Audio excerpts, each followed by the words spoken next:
বাচ্চাটার মুখে দিয়ে আপনারা তাকাইয়া দেখেন যে এই বাচ্চাটা গত 3 দিন ধরে না খাই আছে। 10 টাকা পারেন 20 টাকা পারেন মানে মোবাইলে লোড ছাড়তে আসলাম, লোড না ছাড়িয়া 20 টাকা বিকাশও ছাড়ি দিবা যাতে ওনার জীবনে একটু উপহার হয় এবং তাই না আবার ঘুরিয়া দাঁড়াইন পরিবারও এবং সবার মুখে হাসি ফুটাইনি। যে ওনার একটা কিডনির সমস্যা আছে এবং ওনার ডায়াবেটিস আছে, সাথে হাই প্রেশার সম্পূর্ণতাই উনি ওনার যে ওয়াইফ আমরা যে আসলে বিষয়টা হয়েছেন, বিষয়টা সবচেয়ে দুঃখজনক বিষয় যে আমি গত 2 দিন 3 দিন থাকি ওয়াশ, কিন্তু আশেপাশে গরো যাই আমার কেউ খাবার দেয় না, চাউল দেয় না। আলিম একজন মানুষ, আমরা ওখান দেখতে হইব একজন আলিম মানুষ হয়ে যে আজকে অসুস্থ এবং তার পাশে কেউ নাই, এটা আমরা মানুষ সমাজ, আমরা এই সমাজটা কই আজকে। আমরা কিছু ত্রাণ দেখতে পাচ্ছি, সবাই 100 টাকা 200 টাকা যা যতটুকু সমর্থ অনুযায়ী পারছেন সহযোগিতা করছেন। আপনার সহযোগিতা করছেন তার মাঝে যে আমি এখানে সামান্য সহযোগিতা করছি আমার মানে আর্থিক অবস্থা অনুযায়ী, তো আমি চেষ্টা করলাম সামনে দিয়ে আরও কিছু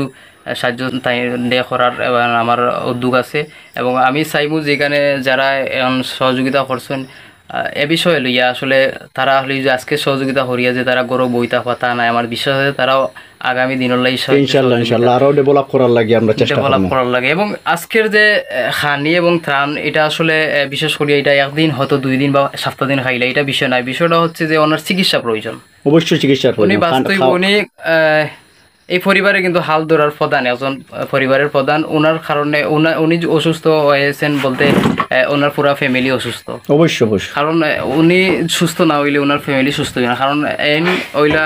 এই পরিবারের হাল ধরটাই একমাত্র আর কেউ নাই, ওনার আত্মীয় স্বজনও মনে হয় আমার মনে হয় নাই, মা বাবা মারা গেছেন এবং মা বাপ মারা গেছেন মানে ভাই বিরাদর আছেন যারা এরা পাট দার খেউরির ধারদারি না। তাই উনি আসলে এখন যে বর্তমান অবস্থা ওনার যে রোগ আমি জানছি, আমি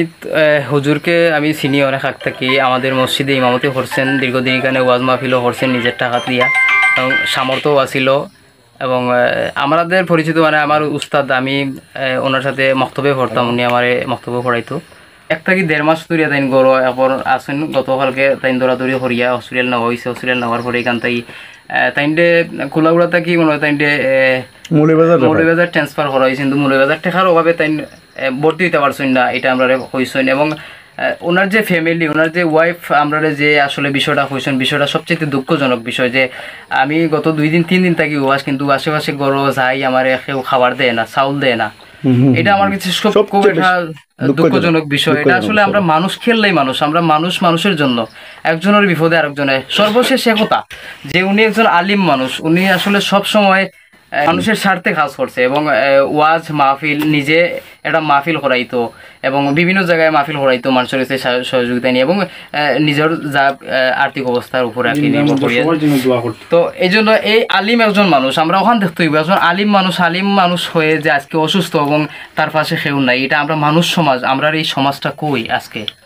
আমি বুঝি না, আজকে এই সমাজটা কই একজন আলিম না থাকলে এই দুনিয়াত কেউ কেউরির মানে সঠিক নিশানা কেউ পাইতো না, সঠিক আজকে এই একজন আলিম মানুষ অথচ আশেপাশের ঘর মানুষ তারা থাকাই আছে, তারা উপাস আছে, তারা থামেশা দেখে, এটা আসলে সবচেয়ে দুঃখজনক বিষয়। তো আমি হুজুরকে অনেক হাত থেকে চিনি, উনি একজন ভালো মানুষ আমার চোখে যতটুকু, আমি অনেক ভালো মানুষ এবং মানুষের সহযোগিতায় তাই সবসময় আকাশা দৌড়াদৌড়ি করতেন এবং আমরা যে হুজুরের ওয়াইফও আছেন এবং এই যে ছোট বাচ্চাটা আমি দেখাইতেছি, এই ছোট বাচ্চাটা আপনার বাচ্চা কয়জন? একজন বাচ্চা। এই বাচ্চাটার মুখে দিয়ে আপনারা তাকাইয়া দেখেন যে এই বাচ্চাটা গত 3 দিন ধরে না খাই আছে, গত 3 দিন ধরে না খাই আছে। বেশি দুঃখজনক কথা হইল আমরা এই বাচ্চাটারে খেয়ে বাঁচাইব এখন তারা তাইনোর চিকিৎসার প্রয়োজন, আপনারা চিকিৎসার জন্য যে যতটুকু পারেন সাহায্য করবা এবং সাথে আমরা বিকাশ নম্বর দেওয়া হইব, এখানে স্থানীয় জনের বিকাশ নম্বর দেওয়া হইব। আপনারা আসলে ত্রাণ যে এখানে আনছি এটা ত্রাণ আসলে এই সামান্য জিনিস হয়তো 1 দিন 2 দিন খাইতে পারবা, কিন্তু এই ত্রাণ দেওয়ার উদ্দেশ্যটা আসলে ভিডিও করার উদ্দেশ্য নয়, আমরা এটা আপনারা মাঝে তুলে ধরছি এই কারণে যে ওই এইভাবে অবস্থা তাইনোর বর্তমান এইভাবে অবস্থা, অথচ তাইনো টাকা পয়সার মালিক আসলে আজকে বেমারও তোলে সব কয়ে তাইনো নিঃস্ব, আজ মানুষের দুয়ারও হাত পাত্তা। তো আমরা আসলে এই জিনিসটা খেয়াল করতাম যে ওনারা একটু সাহায্য সহযোগিতা করতাম, আর এটার পরিবর্তে সবাই মাঝে আশা রাখি আমি এখানে আমার লাইফটা এখানে অফ করতেছি। সবাই ভালো থাকবেন, সুস্থ থাকবেন।